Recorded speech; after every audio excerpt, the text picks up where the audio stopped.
Si vous avez plus de 50 ans et que vous sentez que votre corps il commence à se dérégler, à s'épuiser et puis à ne plus réagir comme avant, vous vous êtes peut-être déjà demandé, comme moi d'ailleurs, mais d'où ça vient vraiment certaines maladies? Cette fatigue qui ne passe pas, ce sommeil qui devient beaucoup plus fragile, le stress qui est beaucoup plus présent et puis surtout qui s'accumule, et puis les douleurs vives ou bien des douleurs sourdes, mais qui s'accumulent et qui sont permanentes, et puis ou alors des inconforts qui reviennent sans cesse, et puis parfois, malgré tout ce que vous faites, et que vous faites bien bien sûr, ça revient encore, encore et encore. Et vous avez l'impression de ne pas vraiment comprendre ce qui se passe dans votre corps. Je rencontre très souvent des personnes qui ont tout essayé et qui se rendent compte, en prenant un petit peu de recul, que leur corps commence à changer, notamment après une période difficile. Ça peut être après un choc émotionnel, ça peut être après un épuisement, ça peut être après une période de stress très intense. Et pourtant, on ne fait pas toujours le lien entre ces différents éléments. Oh, donc là, on parle des émotions qu'on met sous le tapis et qui ressortent par le plafond. Oui, c'est une image plutôt réaliste, Coco, plutôt réaliste. Dans cette vidéo, je vais vous montrer comment le vécu émotionnel peut impacter la santé du corps et pourquoi souvent on passe à côté. Et puis surtout comment on peut commencer à y voir plus clair parce que ces déséquilibres-là ne commencent pas seulement après 50 ans. Sylvain, c'est quelqu'un, il se reconnaît déjà. Il fait quoi la dame ou le monsieur qui se reconnaît déjà? Bonne question, Coco. Bon, je lui conseille simplement déjà de faire un premier point sur sa situation et je propose un bilan de 15 minutes, gratuit bien sûr, et le lien est dans la description. Quand une personne vit ou a vécu un choc, un deuil, une séparation, une peur intense, une pression constante, un épuisement, à ce moment-là, c'est pas simplement dans la tête. Et souvent, elle dit, j'en ai ras-le-bol, j'en ai par-dessus la tête. Et ça pèse par-dessus la tête. Et ce qui fait qu'il se passe aussi quelque chose dans son corps à ce moment-là. Tout à fait. Et le système nerveux, il reste en alerte. Le sommeil se dérègle, le stress devient chronique, le corps puise encore, encore et encore dans ses réserves. Et donc il s'épuise et à un moment donné, il se fragilise. Ah, voilà. Pendant qu'on dit ça va, le corps, lui, il dit pas du tout, du tout, du tout. Exactement, Coco. Et d'ailleurs, si ça vous parle, vous pouvez mettre un petit pouce ou un grand pouce. Et ça permet aussi à cette vidéo d'aider d'autres personnes. Le problème, c'est qu'on s'arrête souvent aux symptômes. Et attention, un symptôme, ça doit toujours être pris au sérieux. C'est un signal. Et puis, ça doit faire l'objet d'un avis médical si c'est nécessaire aussi. Mais un symptôme, ce n'est pas toujours toute l'histoire. On peut calmer une douleur, on peut réguler un trouble, on peut améliorer un résultat. Mais si on ne regarde jamais dans quel contexte est apparu ce problème de santé, on passe souvent à côté d'une partie qui est absolument essentielle. Et surtout, on risque de ne pas régler la cause, surtout. Ah ouais. C'est comme quand tu coupes l'alarme alors, sans regarder pourquoi elle sonne.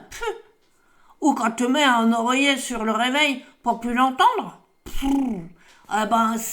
Ça c'est vraiment pas malin malin. Exactement, Coco. Le corps parle. Ton corps te parle. Souvent on dit j'en ai plein le dos, j'ai la boule au ventre, j'ai le cœur serré, puis plein d'autres expressions, je me fais de la bile, je me ronge les sangs. Qu'est-ce qu'il y a encore? Ne te mets pas la rate au courbouillon. Ça c'est ce que c'est ce que disait ma grand-mère à ma tante tellement elle était tout le temps, elle s'inquiétait pour tout. Elle se faisait du mouron tout le temps, tout le temps, tout le temps. Ne te mets pas la rate au courbouillon.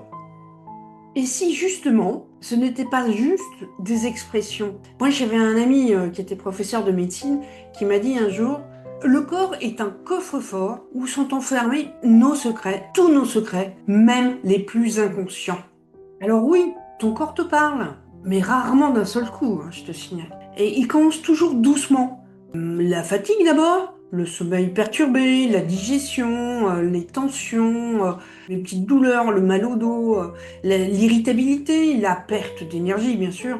Et puis, moins on l'écoute, mais vraiment, si tu l'écoutes pas, il te parle de plus en plus fort.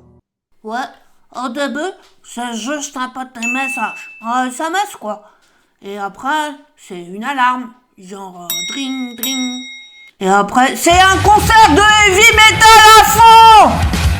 Est-ce que ça vous est déjà arrivé de voir votre corps lâcher après une période difficile?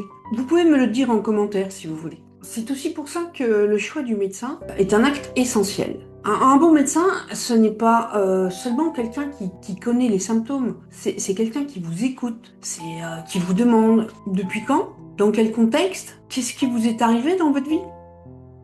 Ah ouais, un vrai médecin, c'est pas quelqu'un qui dit on va faire simple. Avant même quand tu aies fini ta phrase. Oh. On va dire que c'est appréciable d'être écouté plus de 5 minutes. Parce qu'il y a quelque chose qu'on oublie souvent, c'est que le corps ne tombe pas malade d'un seul coup. Il s'épuise d'avoir trop porté, trop longtemps, sans être entendu. Et parfois, la première étape, ce n'est pas de faire plus, c'est juste de comprendre. Mon rôle, ce n'est pas de poser un diagnostic, mais de vous aider à faire le point et à comprendre vraiment ce qui peut fragiliser votre situation, votre équilibre. Alors, si vous sentez que votre corps vous envoie des signaux et que vous ne comprenez pas complètement, je vous propose de faire un bilan de 15 minutes, et gratuit bien sûr, pour faire le point sur votre situation. Énergie, stress, habitudes de vie, et puis voir ensemble ce qui peut être amélioré et si je peux vous aider. En vrai, parfois, on n'a pas besoin de réponse toute faite. On a juste besoin d'être enfin écouté. Hein, que c'est vrai, Sylvie? Oh oui, Coco, et ça change beaucoup de choses. Franchement, vous aurez fait un grand pas vers votre mieux-être si vous faites simplement ceci. Alors la première chose, c'est ne négligez jamais un symptôme. Mais ne vous arrêtez pas seulement à ce symptôme. Deuxième chose, écoutez votre corps avant qu'il ne crie. Et la troisième chose, entourez-vous de personnes, médecins, famille, amis, qui savent vraiment vous écouter. Ah, ben tu sais, le corps, il est patient. Très, très, très, très patient. Mais pas infiniment. Merci Coco, à bientôt et puis portez-vous bien.